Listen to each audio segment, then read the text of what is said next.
Good evening. It's 6:20, June 20th, 2019. It's Journal 85, which means that it is T plus 79. And I just freaked out when I realized that because that means that we should go home to Simi Valley and single visits out here to the City of Hope um, when we reach our 100 days if everything goes well.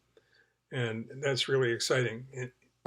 But that's not what I wanted to talk about, although it's certainly a good enough topic. At least it is as far as I'm concerned. Um,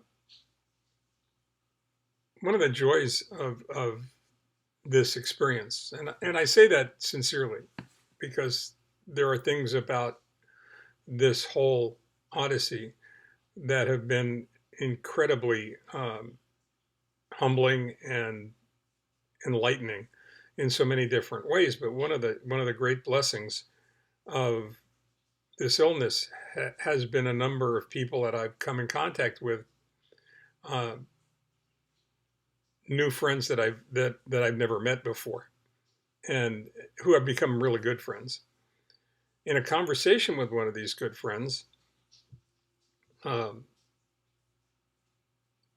we were talking about some of the kind of trite and cliche old saws that you hear constantly, um, when people either hear that you're ill or communicate with you during recovery, and it's all meant in absolutely perfect sincerity. I have no question about that. But they've always bothered me to some degree because they seem simplistic. And in the conversation I was having with my friend, Brett Modesti, um, I want to make sure he gets editorial credit for this. Being a writer, it's really important to me. Uh, we were talking about that, and one of those expressions came up that said, God never gives us anything that we can't handle. And there are a lot of people that believe that with an absolutely perfect faith, and I don't disagree with their belief, um, in the fact that we're all faced with challenges that seem insurmountable at different times in our life. And there are times, if we look deep enough, we can find the resources necessary to transcend whatever it is that we're dealing with at that particular moment. Um, but that particular expression has always kind of bothered me, and I couldn't figure out why. And I kind of articulated that, and I think Brett must have been smiling on the other end of the telephone while we were speaking. Um, and he said, "I have to agree with you. I really don't believe that's accurate either." And I said, "Wow, there it is. I got somebody who thinks the same way I do." Now, that absolutely confirms the fact that he's intelligent. Um, that's a joke, by the way. In any case, he is intelligent. I'm just saying that measuring his intelligence in light of mine is a joke. Um, but then he followed up with something that I've been sort of just trying to trying to trying to put in perspective, trying to put it in the context of my life, trying to put it in the context of the diagnosis of the treatment, of the original prognosis, of the stem cell transplant, of the chemotherapy, of the 30 days of inpatient isolation, of the 100 days of living remotely. And what he said was that the statement's incomplete.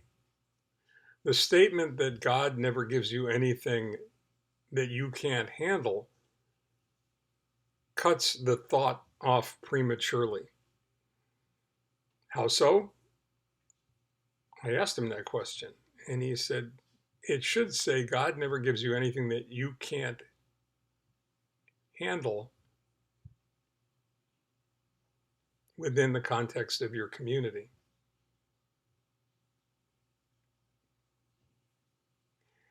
I do think that there are things that you are confronted with that you cannot handle alone, that you must have community surrounding you. And Brett, if I misquoted that, I apologize. You can correct me.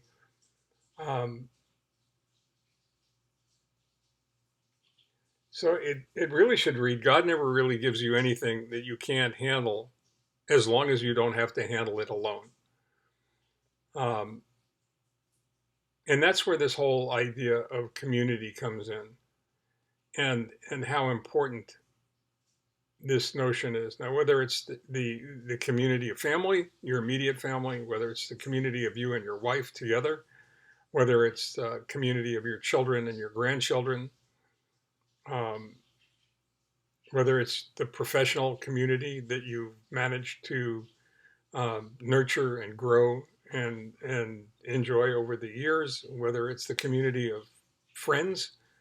Um, and friends is a term that I really don't um, like to use lightly. I mean, my father taught me that the most critical um, assessment you'll ever make in life is the realization that you are incredibly lucky if you have three o'clock in the morning friends. And I don't know whether we've talked about that before or not, but I think it's important enough to bring up.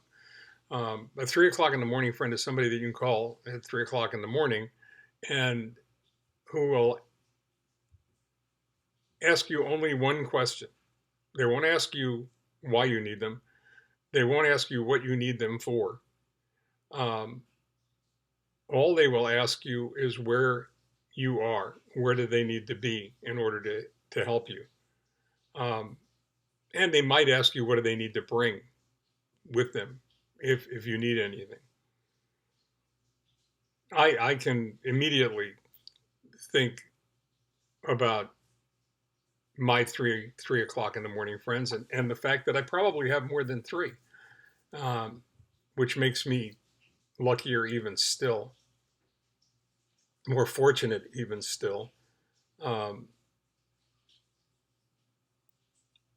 and I have a group or groups of friends that have have been incredible throughout this whole ordeal, coming out to visit when they could, donating blood and platelets multiple times. Uh,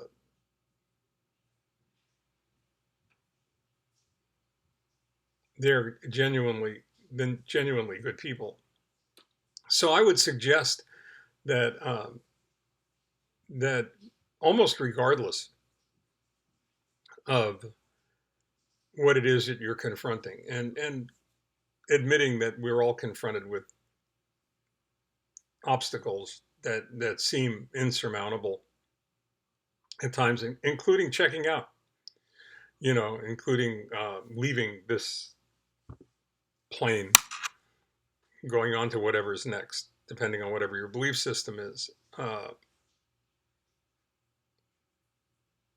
That would be next to impossible to handle by yourself, but are much easier to confront and overcome with the support and the encouragement of those people that are close to you. So I thought that was a message that needed to be shared, and I wanted to share it tonight. I think the message tomorrow night will reinforce that. Um, it was difficult trying to figure out which of the two messages to bring to you first, but I think that seeing as how I saw Brett earlier today, that this is the one that I would bring you. So until tomorrow, when we talk about something similar, um, think about your community. Think about the people you nurture and that nurture you, that you care about, that care about you, um, and how they uh, help help all of us to get through whatever it is uh, we're facing in life. So until tomorrow, stay well, take care. It'll be less than 3 weeks tomorrow. Uh, that's a real wow. So take care. Bye bye.